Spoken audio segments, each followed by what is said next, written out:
चलो बच्चों, जय हिंद टू ऑल, ध्यान देना यहाँ पे बच्चों। नेक्स्ट क्वेश्चन है फैराडे फर्स्ट लॉ से रिलेटेड है। ओके, लास्ट टाइम हम लोग कर भी चुके हैं फैराडे फर्स्ट लॉ से रिलेटेड बच्चों, न्यूमेरिकल से ये कर चुके थे ना हम लोग लास्ट टाइम। ओके, एक और देखो बच्चों, ये न्यू टाइप ऑफ बच्चों आपका न्यूमेरिकल्स है फैराडे फर्स्ट लॉ से रिलेटेड। ये बच्चों, if a current of 0.5 ampere, ये बताओ यानी कि दैट मीन्स आई का वैल्यू कितना दिया बच्चों, 0.5 एम्पियर। ओके, ध्यान देना बच्चों, flows through the wire for 2 hours, यानी कि टाइम्स दे रखा हुआ बच्चों 2 आवर्स। तो टाइम को किस में कन्वर्ट करते हैं बच्चों, सेकंड में। तो 2 इंटू 60 इंटू 60 यानी कि कितना हो जाएगा बच्चों, 7200 सेकेंड। ये टाइम हो गया बच्चों। तो क्या हम लोग चार्ज निकाल सकते हैं बच्चों?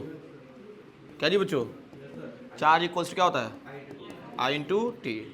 तो आई का वैल्यू दे रखा हुआ है बच्चों 7200 एंड टाइम कितना दिया है बच्चों, सॉरी टाइम हो गया एम्पियर कितना दिया, 0 पॉइंट। ये बताओ, मैथ्स के अगर स्टूडेंट हो तो आपको मल्टीप्लाई करने की जरूरत नहीं है, डायरेक्ट हो जाएगा, हाफ हो जाएगा, है कि नहीं। अरे भाई 0.5 यानी कि 1/2 और ये हो जाएगा बच्चों चार्ज। क्यू का वैल्यू मिल गया कि नहीं।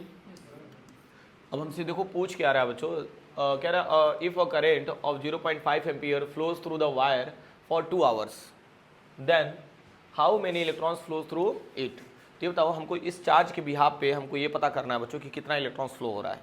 ओके, तो हमारे पास दो मेथड है बच्चों, ठीक है। दो मेथड्स का मतलब ये है बच्चों, सबसे पहला तो ये समझ लीजिए 1.6 इंटू 10⁻⁻19 कूलम्स इक्वल्स टू कितना होता है बच्चों, 1 इलेक्ट्रॉन। इन होता है बच्चों, बट अगर 1 कूलम्स के लिए निकाले अगर हम लोग तो 1 इलेक्ट्रॉन अपन कितना हो जाएगा, 1.6 इंटू 10⁻19 हो जाएगा कि नहीं।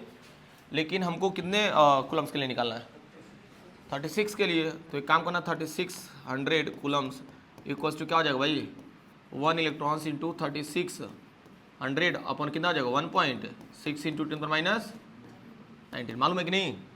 अरे भाई 1 के लिए इतना है तो 36 के लिए क्या कर देंगे, मल्टीप्लाई कर देंगे भाई सिंपली। तो इसको सॉल्व करिए बच्चों। सॉल्व करने के बाद आपका आ रहा है बच्चों 2.25 इंटू 10⁻22 इलेक्ट्रॉन्स। समझ पा रहे हो कि नहीं, यानी इतने कूलम्स बच्चों आपका इतना वैल्यू आएगा। आप डिवाइड मल्टीप्लाई करके देख सकते हैं, ठीक है। चलो ये तो टर्म्स क्लियर हो गया। एक और अल्टरनेटिव मेथड बच्चों देख लो, इसको एक और तरीके से सॉल्व कर सकते हैं।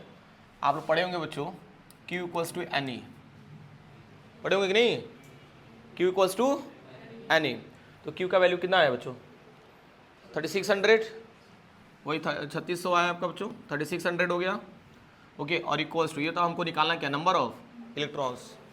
तो यहाँ पे n लिख लेना और इंटू 1.6 इंटू 10⁻19 होगा भाई 1 इलेक्ट्रॉन का जो वैल्यू होगा।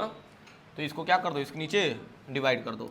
स्मॉल n इक्वल्स टू हो जाएगा 3600 अपन हो जाएगा 1.6 इंटू 10⁻19। और इसको भी सॉल्व करेंगे बच्चों तो वही वैल्यू मिल जाएगा। ओके, चलो ना सॉल्व कर ही लेते हैं बच्चों, क्या करना है एक काम करिए, 36 इंटू 10⁻³ कर दिया और नीचे हो जाएगा 16 इंटू 10⁻⁻19। समझ में आया बच्चों मैंने क्या किया, मैंने ऊपर नीचे 10 से मल्टीप्लाई कर दिया, ठीक है। तो 10 से मल्टीप्लाई कर दिया तो ये आपका पॉइंट कैंसिल हो जाएगा और यहाँ पे 10⁻2 था बच्चों, तो क्या हो जाएगा 10⁻3 हो जाएगा। अब एक काम करिए, इन दोनों को सॉल्व करिए। 2 8 जा 16, 2 1 जा 2, 2 8 जा 16, 2 4 जा 8 एंड 2 9 जा 18।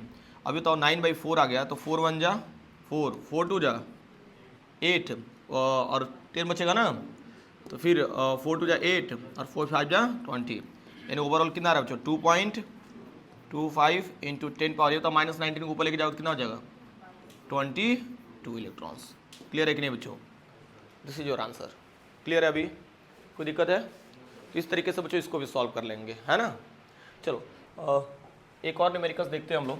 चलो खैर ये तो हो जाएगा ना, अभी इसमें कोई प्रॉब्लम नहीं है, इसको नोट कर लीजिए, बाकी अभी नेक्स्ट वीडियो में देख लेते हैं।